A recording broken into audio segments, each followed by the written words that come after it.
Hello, everyone. It is great to see you for another day of live broadcasts in the New Hampshire Writers Project Holiday Showcase. This is Tracy coming to you live, and I'm here today with Linda Dini Jenkins. How are you, Linda? I'm pretty good. How are you? I'm doing well. Thanks for joining me today. I'm It's very my interested pleasure. in learning about your book and about your writing career. I know you've got lots of great things to share with us. And I just want to let people know that Linda is one of our featured members in our holiday showcase, which is running between now and December 24th. And basically, it is a collection of over 55 of our author members who are showcasing their works from fiction to nonfiction to youth to poetry. There's so many wonderful books. And if you're, trying to think what that perfect gift would be for someone who loves books in your life, or you are looking to support the local literary community, this is a great way to do it. And I'll be sharing more information on how you can do that later on in the broadcast. But let's talk with Linda. I want to learn more about you in this wonderful book that you have published. So if you could tell us a little bit about yourself and a writer to start us off, that'd be great. Sure, thanks. Well, first of all, I'm new to New Hampshire. My husband and I moved up here about a year ago, so I was delighted to find New Hampshire Writers Project and the other wonderful writing communities that exist up here.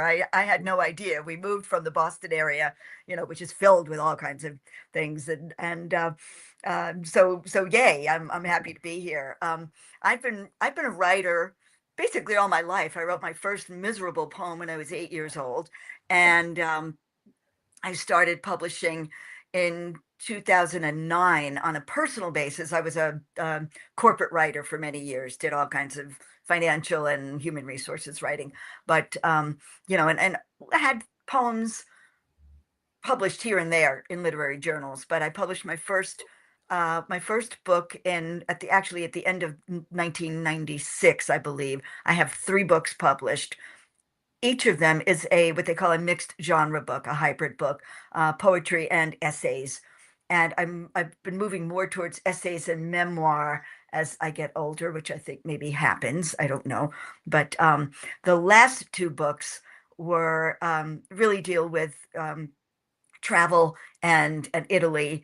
And this this book, Becoming Italian, which I will hold up for everybody, a small book. You see this picture is the picture that's on my wall. It's my family Oh, nice. picture. Yeah. Um, it's one of those crazy pictures that immigrants of every ilk probably have somewhere in their home, and they go, these people were poorer than church mice. Where did they get the money for these clothes and to have their picture taken? And why did they do it? And it is one of the mysteries, but sort of semi-solved as I was doing research for this book. I've learned that in many small communities in rural Italy, there were itinerant photographers that went around and had clothes and took pictures, and it was affordable. And so, no, the little beaded bag and pearls and all were probably not my grandmother's, but they wanted to send pictures back home to show the family that they were doing well, and just have a wonderful picture of my father's the little guy up on the pedestal. He was two at the time. So anyway, I started. I say that this book, Becoming Italian, is my COVID project, but in reality, I've been wanting to understand the way I kind of straddle two worlds as a child and particularly a young working adult.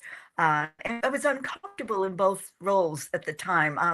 I am the child of a first generation Italian American immigrant, and and a mother whose English family had been in the country for 300 or 400 years. So they were well established here. So writing this book was a journey of discovery for me, and in a way gave me an opportunity to choose sides, to become more fully the person that I realized I wanted to be. Um, Well, and Linda, I and wanted to stop you there because I love how yeah, you describe your heritage on your website. And I don't know if you could describe it to us or if I could read it, but it's such an interesting visual to me. I'd love it if you could share it with us. oh, well, I'd love for you to read it. I'm not sure what Okay. you're referring to. Oh, okay. Yeah. So you say, my father had two Italian parents, immigrants both. My mother's family, English Irish, had been in the United States for centuries. I was the result, a hybrid caught between, is it Liederkranz? Liederkranz, yeah, yeah. Liederkranz on Liederkranz rye. cheese. I love it. On rye with raw sliced onion on the one hand, and eggplant parmigiana with a jelly jar glass of red wine. I love that visual. That's amazing. Thank you. Yeah, yeah. It was confusing to say the least, And we did maintain some of those traditions of Sunday lunch. And my grandfather had two sons, and he would alternate Sundays, go to lunch at my father, at our family one Sunday, and then my uncle's family the next Sunday, and the jelly jar glasses of wine, and oh my Lord, he made the most miserable red wine, but it was his, so the family drank it. And yeah, it was a pull, and it became, in school nobody knew how to pronounce my name, but they knew it ended with a vowel, so I was probably Italian. And I will never forgive my mother for naming me Linda Dini. It's a very difficult name to pronounce when you're a kid. It's very nasal and sounds very choppy.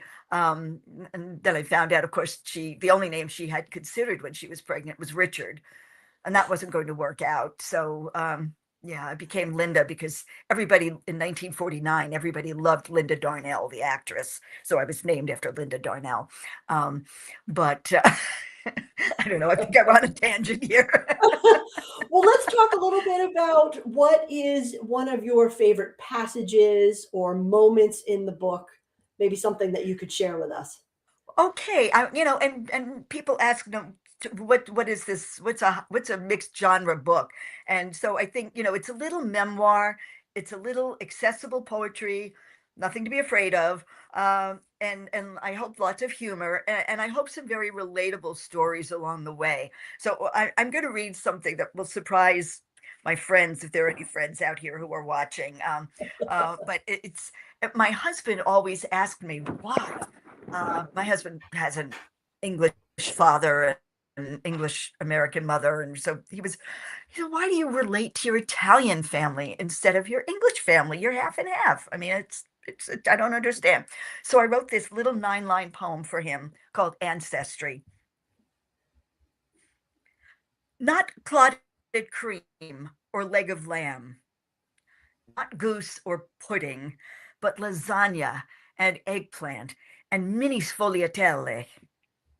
Not crackers with Stilton and sherry, but homemade wine from mismatched juice glasses, and after a caffè corretto and amaro. You ask me why I ignore my English side. Well, buddy, this is why.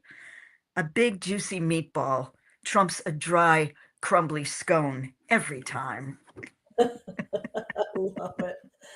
You're such a visual writer. Can your audience expect that throughout your book?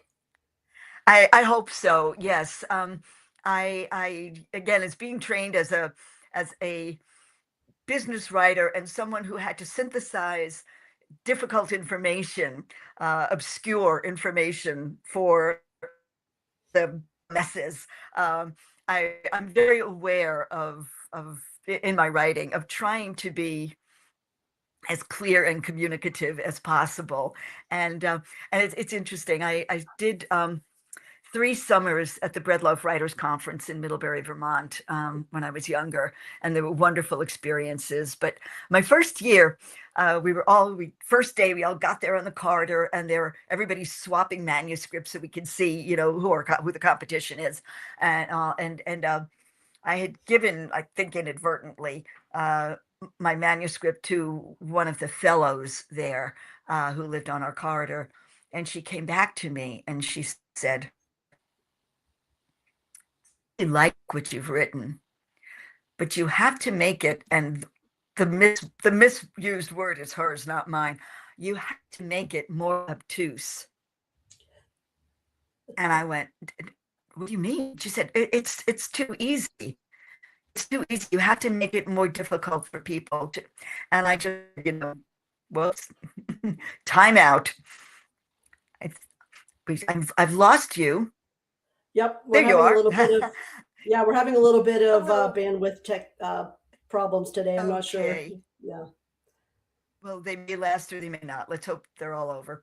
But in Right. any case, I know that's the academic, a very academic way of looking at some poetry, and that's not what I try to do. I try to make it very readable and very um, meaningful for the reader, relatable.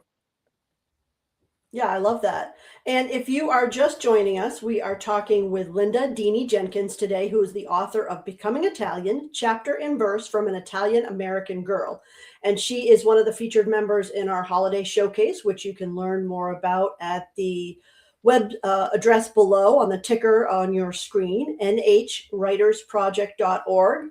Head on over, learn about Linda and over 55 other authors who are highlighted here and have their books available for the holiday season. They would appreciate your support. We would appreciate your support. And Linda, I wanted to ask you, I know that this isn't just a book that is, would be of interest to Italians or Italian Americans. I know there's some universal themes in there that you explore. Do you want to talk a little bit about that? Yes, I think the book will especially resonate with anyone who is the child or grandchild of immigrants, and it doesn't matter where they came from. You're absolutely right. This is not just an Italian story.